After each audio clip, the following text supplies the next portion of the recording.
Dahil pasukan na sa mga kolehiyo at universidad, dinaasahang dadagsa mga pasahero sa LRT. Kaya naman ang ilan nating kababayan, minabuting pumila ng maaga para makaiwas sa siksikan. At may live report, si Love Anyebe. Morning, Love!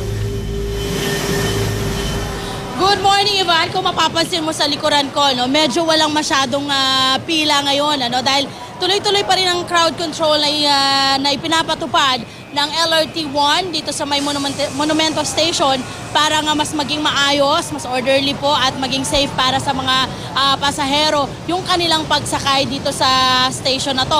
At syempre, dahil nga ngayon ay pasukan, ay talagang mararagdagan yung mga pasahero ng LRT1 or Monumento Station.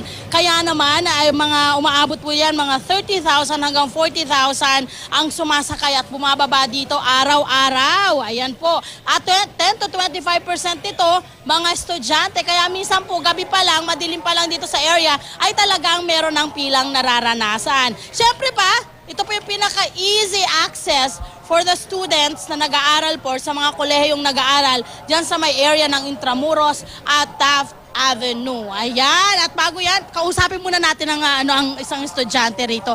Hay, sino po ba estudyante rito? Estudyante kayo dito, kuya? Hindi siya estudyante. Ayan, kayo estudyante kayo? Ay, ito, I'm sure estudyante to. Sir, student ka? Anong nararanasan mo dito kada araw? Tuwing kahapon, nag-start ka. Kumusta ang pagpasok? So far naman, yung yung bago silang program na pinapatupad kaso nga lang, hassle pa rin. Hindi talaga may iwan. Ano sa tingin mo yung pwedeng gawin ng mga estudyante or mga kapwa mo na estudyante para hindi ma-hassle talaga? May advice ko, gumising lang sila na maaga, tumalis sila na maaga para hindi sila malate. Anong school mo?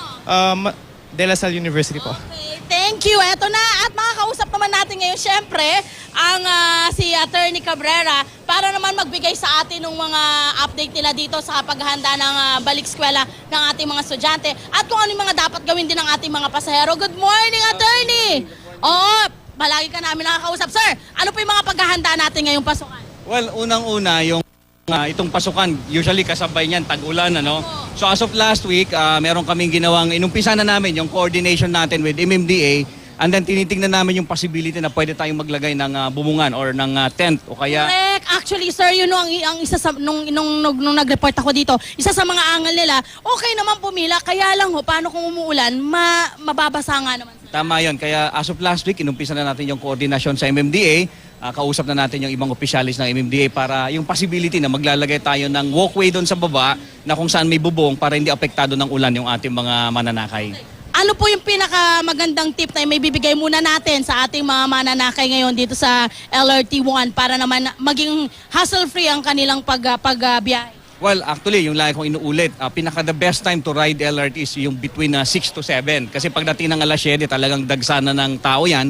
Pangalawa, iwasan natin yung mga pagdadala ng malalaking bagay kasi nakaka-delay ito doon sa inspection natin. So mas mabilis tayo ng mga kasakay kung wala tayong mga daladalahing malalaki. As of today, maayos ba yung sir, yung ating pinatutupad pa rin na parang crowd control sa ating mga pasahero? Tama yun.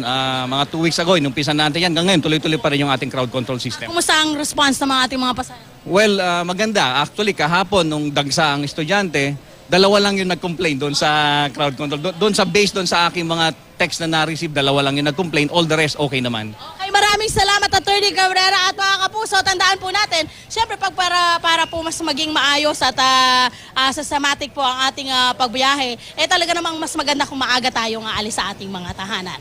At yan muna ang aking update mula dito sa LRT1 Monumento Station. Balik sa'yo, Ivan. Maraming salamat, Love Anyebe.